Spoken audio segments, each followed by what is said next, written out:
안녕하십니까? 김금숙 목사입니다. 성경인물연구, 오늘부터 3번에 걸쳐서 이스라엘 사사들에 대해서 알아보는 시간을 갖도록 하겠습니다. 지난번에 여호수아 때 말씀드렸지만 이스라엘 백성들이 출애굽한 후에 광야에서 40년을 살고 가나안 땅에 들어와 정착한 것은 이스라엘 민족의 후예들이라고 말씀을 드렸지요.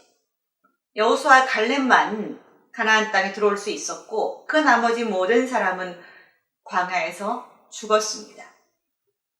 사실 여호수아의 지도를 받아 이 가나안 땅에 입성한 이 이스라엘 민족은 사실 340년 동안 무정부 상태로 살았다 해도 과언이 아닐 정도지요. 여호수아가 가나안 땅에 들어와서 정착한 후에 여호수아는 그의 후계자를 양성하지 못했지요. 그 사사기 맨 마지막 절에 보면 이스라엘 민족이 자기의 소견대로 옳은 대로 하고 살았다라고 할 정도로 이스라엘 민족에게는 질서가 없었던 때가 바로 이때입니다. 무려 그 기간은 340년 동안 이어졌죠. 첫 번째 사사였던 온니엘이 이제 하나님께 기름을 부었던 1374년부터 이제 왕정시대, 그리고 통일왕국시대, 그리고 분열왕국시대, 그리고 북이스라엘이 멸망하고 남유다왕국이 멸망하는 주전 586년까지 788년 동안 이스라엘 백성들은 극심한 우상숭배에 젖어서 살게 되었다라는 것입니다. 그래서 출애굽 당시에 하나님께서는 출애굽기 34장 13절에 보면 그들의 제단들을 헐고 그들의 주상을 깨뜨리며 아세라상을 찍어버리라 라고 명령하셨던 거죠. 그러나 하나님의 그 명령은 100% 완수되지 못하였고 여호수아가 가나안 땅에 들어갔을 때에 기브온 족속에게 속아서 그들을 살려주고 또 여타 다른 족속들도 조금씩 살아서 이스라엘 민족과 섞이면서 가나안 땅에서 사는 동안 이스라엘 민족은 급속도로 그들의 우상 숭배에 젖어갔다는 것입니다.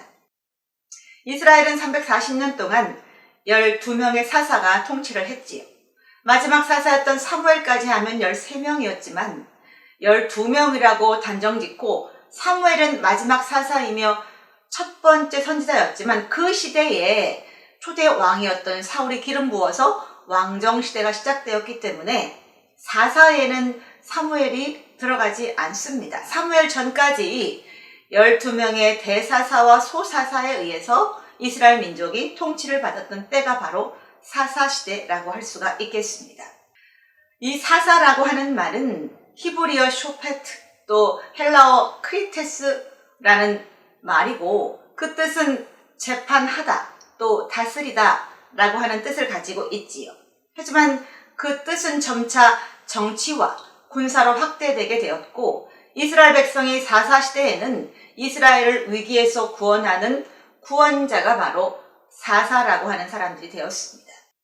이 사사들은 이스라엘 백성이 이 가나안 땅에 들어가 사는 동안 우상에게 물들고 우상 숭배를 하면서 극심한 고통을 받고 환난을 당할 때마다 여호와께 부르짖었으며 그때마다 하나님께서 사사를 세워서 이스라엘 백성들을 구원시켜 주셨다는 특징을 가지고 있습니다.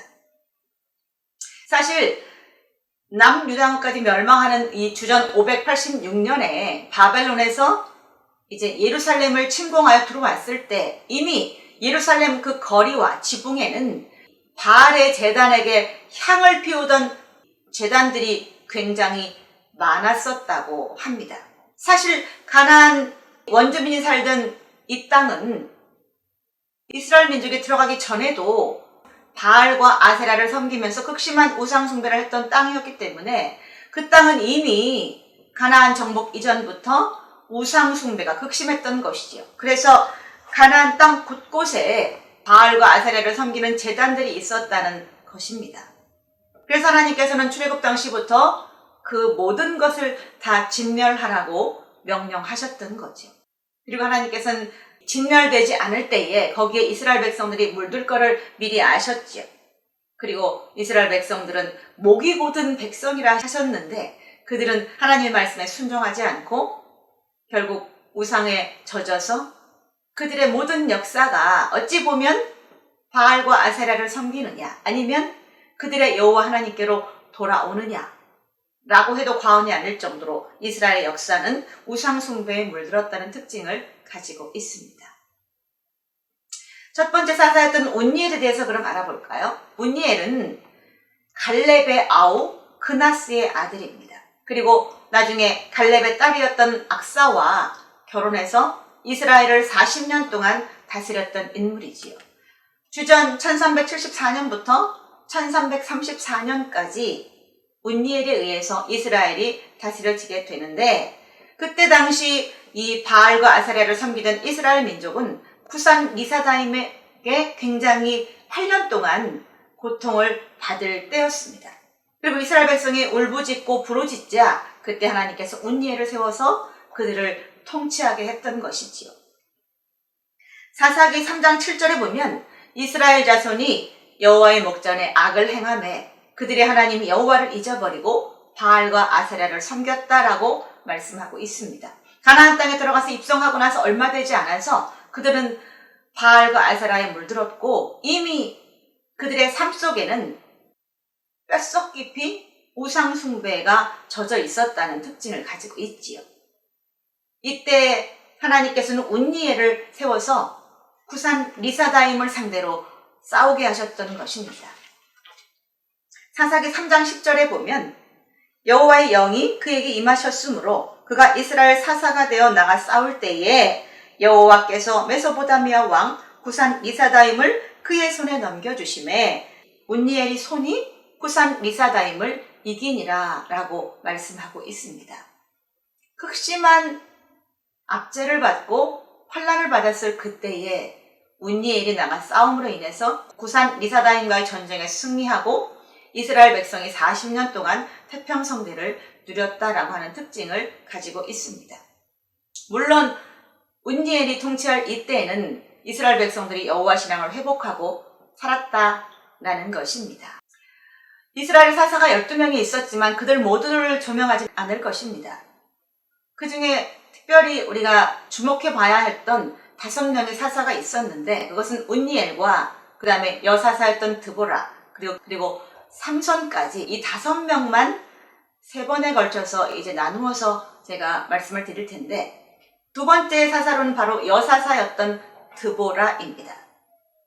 이스라엘 사사 중에 유일한 여사사였던 것이 바로 드보라이지요. 드보라는 이 에브라임 지파 소속의 사람이었고 랍비돗의 아내였다라고 하고 있습니다. 가나안 야빈 왕의 침공으로 이스라엘이 압제를 당하던 주전 1216년부터 40년 동안 사사로 활동했던 것이 바로 드보라입니다. 사사기 4장 3절에 보면 야빈 왕은 철병거가 900대가 있어 20년 동안 이스라엘 자손을 심히 학대했으므로 이스라엘 자손이 여호와께 부르짖었더라 라고 말씀하고 있지요. 역시 온니엘이 지나고 나서 또다시 태평성대가 오자 이스라엘 백성들은 우상 숭배에 젖어들었습니다. 그리고 또 극심한 고통을 받게 되자 또다시 하나님께 부르짖기 시작했다는 거죠. 그리고 하나님께서는 여사사였던 드보라를 세우셨던 겁니다. 당시 여성의 지위는 없다고 하는 게 맞겠지요. 여성은 그냥 인구 계수에도 들지 않을 정도로 여성의 지위는 하나도 존재하지 않았을 그때에 그 통념을 깨고 여사사로 40년 동안 이스라엘 백성을 다스렸다고 하는 특징을 가지고 있습니다. 이 드보라는 굉장히 믿음이 신실한 그런 여인이었다고 하지요. 사사기 5장에 보면 그가 이제 전쟁에 나가 싸워 승리하고 돌아올 때도 그 모든 영광을 하나님께 돌리며 찬송시를 지어서 여호와를 찬양했던 여인이 바로 드보라라고 하는 여인입니다. 이스라엘 민족은 목이 곧은 백성이라고 출애굽기 여러 군데 표현하고 있는데, 그만큼 이스라엘 백성들이 목이 뻣뻣하여 하나님 앞에 순종하지 못했던 민족임을 본다면 이 여사사가 이들을 다스리기는 얼마나 어려웠을까 라는 추정을 할 수가 있습니다. 그런데 그가 가진 여호와 신앙을 통해서 이스라엘 백성을 다시 믿음을 회복하게 하고, 그가 자신을 일컬어서 사사기 5장 7절에는 이스라엘의 어머니라고 표현할 정도로 그녀는 이스라엘 백성들을 사랑하며 어머니의 마음을 가지고 품고 그들을 회복시키기 위해서 노력했던 인물이 바로 여사사 드보라였다는 것입니다.